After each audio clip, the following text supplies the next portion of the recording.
નમસ્કાર, આપ જોઈ રહ્યા છો ન્યૂઝ 18 ગુજરાતી. આપની સાથે હું છું પ્રીતિ તિવારી. સમાચારની શરૂઆતમાં વાત કરીશું પોરબંદરની, જ્યાં બનેજ અમીપુર રોડ પર પાણીનો પ્રવાહ વધતા યુવક ફસાયો હતો. જૂનાગઢની માધવપુર જઈ રહેલા 22 વર્ષીય રાષ્ટ્રીરામનું બોટ વડે રેસ્ક્યુ કરવામાં આવ્યું. પોરબંદર ફાયર વિભાગને કંટ્રોલ રૂમમાંથી વહેલી સવારે જાણ કરાઈ હતી. બનેજ અમીપુર રોડ પર વાહન લઈને પસાર થવા જતો યુવક અચાનક પાણીના વહેણ વધી જવાના કારણે ફસાયો. ફાયર વિભાગ દ્વારા બોટ મારફતે રેસ્ક્યુ કામગીરી કરી તેને સલામત સ્થળે ખસેડાયો છે. આ રેસ્ક્યુ દરમિયાનના વિડીયોઝ પણ સામે આવ્યા છે. તો જૂનાગઢથી માધવપુર જઈ રહેલો 22 વર્ષીય યુવક કે જે પાણીનો પ્રવાહ અચાનક વધી જવાના કારણે ફસાયો હતો. જોકે તેનું બોટ વડે તાત્કાલિક રેસ્ક્યુ કરવામાં આવ્યું. તાત્કાલિક જ્યારે ટીમને જાણ થઈ તો રેસ્ક્યુ કરવા માટે તમામ જવાનો પહોંચ્યા હતા અને રેસ્ક્યુ કામગીરી સફળતાપૂર્વક પાર પાડવામાં આવી. તો જૂનાગઢથી માધવપુર જઈ રહેલા 22 વર્ષીય યુવકને સુરક્ષિત રીતે બચાવી લેવામાં આવ્યો છે. તે રસ્તો પાર કરવા જતા સમયે પાણીનું વહેણ અચાનકથી વધી ગયું, જેના કારણે ફસાયો હતો. નોંધનીય છે કે છેલ્લા 2 દિવસથી જે પ્રકારનો માહોલ છે, વરસાદી માહોલ, ખાસ કરીને ગત રાત્રિથી પોરબંદરમાં વરસાદી માહોલ ખૂબ જ જામ્યો છે, જેના કારણે નદી નાળાઓ છલકાયા છે. ખાસ કરીને ડેમના દરવાજાઓ ખોલવામાં આવતા જે સ્થાનિક નદીઓ છે તેમાં પાણીનો પ્રવાહ વધી રહ્યો છે. ત્યારે આ દરમિયાન તંત્ર દ્વારા સતત અપીલ કરવામાં આવી રહી છે કે કાંઠાના વિસ્તારોમાં અવરજવર ન કરવી જોઈએ અને આ અપીલ ન્યૂઝ 18 ગુજરાતી પણ કરી રહ્યું છે. તો આ તરફ ભાવનગરમાં મહુવા તાલુકાના કોંજણી ગામની રૂપાવો નદીમાં એક ખેડૂત તણાયો.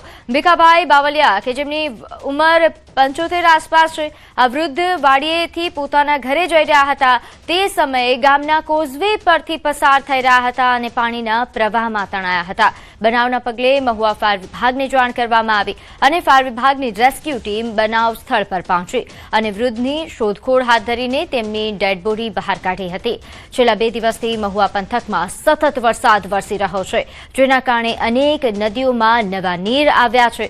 ગ્રામજનોએ પણ સાવચેત રહેવાની ખૂબ જરૂર છે, કારણ કે આ પ્રકારના બનાવો વધી રહ્યા છે. હાલ જે રીતે નદી નાળાઓમાં પાણી આવી રહ્યા છે, પાણી છલકાઈ રહ્યા છે, તેના કારણે સાવચેત રહેવું ખૂબ જરૂરી છે. વધુ વિગત સાથે મારી સાથે સંવાદદાતા નીતિન જોડાયા છે.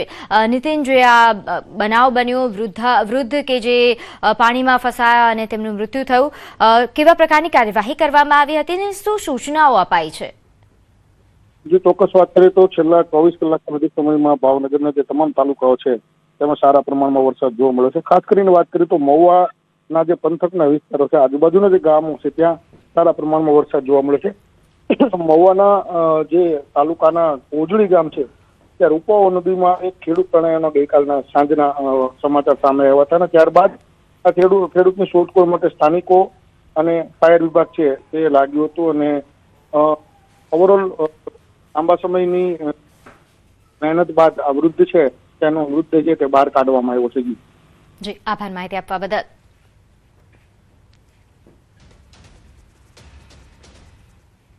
તો આ તરફ ગીર સોમનાથ કે જ્યાં ઉનાનું ખત્રીવાડા ગામ પાણીથી ઘેરાયું છે. રૂપેણ માલણ નદીના પ્રવાહથી તમામ રસ્તા બંધ છે. સનખડા ખત્રીવાડા રોડ ધોવાઈ જતા સંપર્ક તૂટ્યો. ખત્રીવાડા ગામના પ્રવેશના તમામ રસ્તાઓ બંધ છે. ધસમસતા પાણીના નાળામાં અહીં કામ અર્થે રખાયેલા પાણીનો જે ટાંકો છે તે તણાયા હોવાના દ્રશ્યો સામે આવી રહ્યા છે. તો ગીર સોમનાથમાં કે જ્યાં ઉનામાં ભારે વરસાદ બાદ આ પ્રકારની પરિસ્થિતિ છે. ખત્રીવાડા ગામ જે હાલ ચારે તરફથી પાણીથી ઘેરાયું હોય તે પ્રકારની પરિસ્થિતિ સર્જાઈ છે. રૂપેણ માલણ નદીના પ્રવાહમાં વધારો થયો છે, જેના કારણે ગામમાં હાલ અવરજવર મુશ્કેલ બની છે. ખાસ કરીને ગ્રામજનો હાલ મુશ્કેલીમાં મુકાયા છે. ઘણા એવા વિસ્તારો છે કે જ્યાં ભારે વસ્તુઓ તણાતી નજરે આવી. ખાસ કરીને પાણીનો ટાંકો પાણીમાં તણાઈ ગયો તેવા પ્રકારના દ્રશ્યો સામે આવ્યા. તો ખત્રીવાડા ગામ કે જ્યાં ગ્રામજનો હાલ આ ભારે વરસાદના કારણે જે ખૂબ જ પ્રવાહથી નદીના પાણી ગામમાં આવી રહ્યા છે તેના કારણે મુશ્કેલીમાં મુકાયા છે. આ સોંદડી ખત્રીવાડા રસ્તો છે. આ નદી દર વર્ષે આમ બ્લોક થઈ જાય છે પૂર આવવાને કારણે. પુલ થોડોક ઊંચો